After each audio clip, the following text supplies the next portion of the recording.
Hey there, 35mm making you wish you had more? Is that full frame just not giving you the confidence around other photographers and things have become a little lackluster in the portfolio department? Well, I've got a solution for you. It's called 645 medium format. Just for some background, my first medium format camera was a Bronica SQA. They are dirt cheap and you can even find some cool backs for them. Then I bought and sold the Mamiya RZ67 Pro 2 twice. Then I went out on the hunt for the best 645 camera that is not the Pentax 645. I finally landed on the Pentax 645N.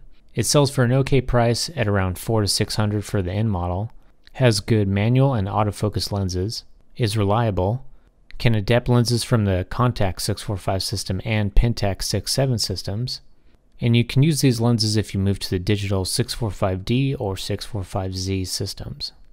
This camera came out in 1997. The year of Tony Blair, Mike Tyson bites that dude's ear off, Dolly the sheep, the bird flu, and the movie Titanic. If you've used an SLR, this will be very easy to get up and running with. It has a shutter speed dial, exposure compensation dial, metering modes, and ISO adjustments. Now why the 645 and not the N2 or just the plain 645?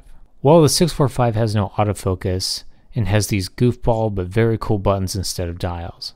It reminds me of Casio watches. If you don't want or need autofocus, it might be worth the savings for how cheap these are. The 645N2 is basically the same as the 645N, but has mirror lockup for long exposure assistance and seems to have slightly better autofocus. It also moved around the layout of things like ISO and focus types in a way that makes less sense to me, and the 645N2 will set you back more. Keep in mind, I've only ever held these models, no actual shooting experience with them yet. But let's talk about what this camera really means. Medium format film is higher quality than 35mm film, but it's more about what the format will do for you as a photographer. I started out with an APS-C DSLR, and when I jumped to full frame, my lack of talent was displayed in even more detail. So when you move up formats, like to medium format, when you get a shot out of focus, it's made even more apparent. But when you nail it, it comes out even better in all its glory. It brings me back to the saying that I always come across in the photography world, the best camera is the one on you. And I didn't really understand it for a long time. But what it means for me is that if you nail a photo, it doesn't matter what the camera is on you, because it was you that got it right. I've made great photos with micro four thirds cameras, but if I happened to have a higher end camera on me instead, the photo might have came out just a bit better. So I guess what I'm saying is don't worry about not having a 100 megapixel medium format camera, just use whatever and focus on getting it right. The trust should be in your skill and not in the technology in your hand.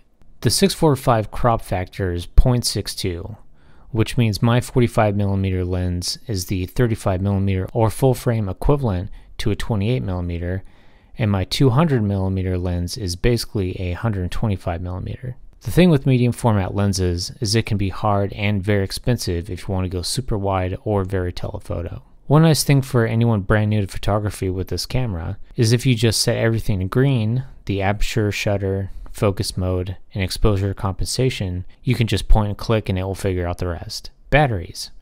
Well, if you're coming from the Hasselblad system, I have some good news for you. If not, don't worry about it. This thing takes 6 AA batteries. I put 6 in this camera about a year ago and I'm still good. It's estimated to last for 130 rolls. This thing isn't light, but not as heavy as the Mamiya RB67 or the RZ67 I had. It comes in at around 3.5 pounds with batteries, heavier than even pro level DSLRs. The nice big grip helps, but I'd get a neck strap if you plan on using this for more than an hour at a time.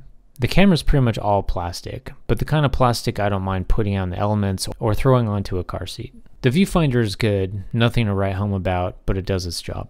I really like the very digital greenish yellow readout on the bottom of the viewfinder. Very 80s style. The autofocus isn't amazing, especially for today's standards. I've used this on a few photo shoots over the years, and it does want to hunt sometimes, but you can always pop it into manual. For around $500, I wouldn't call this camera a bargain, but I would call it a very good deal. When I bought this, it was clear it was used, and it's shown its age a little. A small circle thing lost its stickiness and fell off, and the edge of this leather-like grip stuff has started to peel a little. Not that it's a real issue. If you wanted to dip your toe into medium format film, 645 is the cheapest, giving you 16 shots per roll. The very cheap to buy plain 645, or even the Bronica SQ or Mamiya 1000 series, would be my picks for the top ones to start out with. The slidey power on thing reminds me of something off old alarm clocks, and sometimes I forget the camera's off when I go to snap a pic. For some reason, I love the swappable film magazine cartridges. You can't stop in the middle of a roll and change backs like you can with some Mamiya and Hasselblads, but you can preload film, label them, and head out, and it just takes less than a minute to swap them out. For lenses, my kit has stayed with the 45, 55, 75, 150, and 200mm.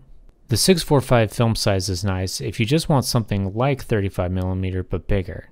Of course, there's the 6x6, 6x7, 6x9, and 6x17s out there, but I feel like those start to get a little more niche sometimes.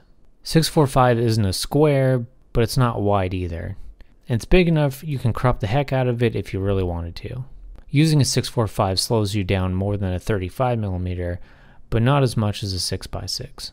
I'm a little disenchanted with the idea that film is magic, to be honest, but there is something about the colors you get out of it. Kodak Ektar really does just have that shot on color film look to it. I like to spend as little amount of time behind the keyboard on photos as possible.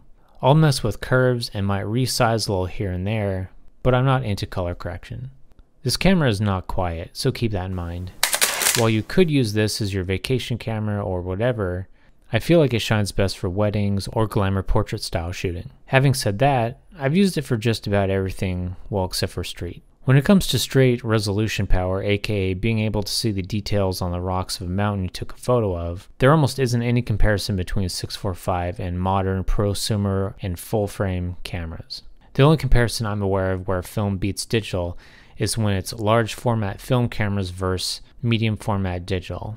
And even then it's almost a tie. It's not always about size, bigger isn't always better, it's how you use it.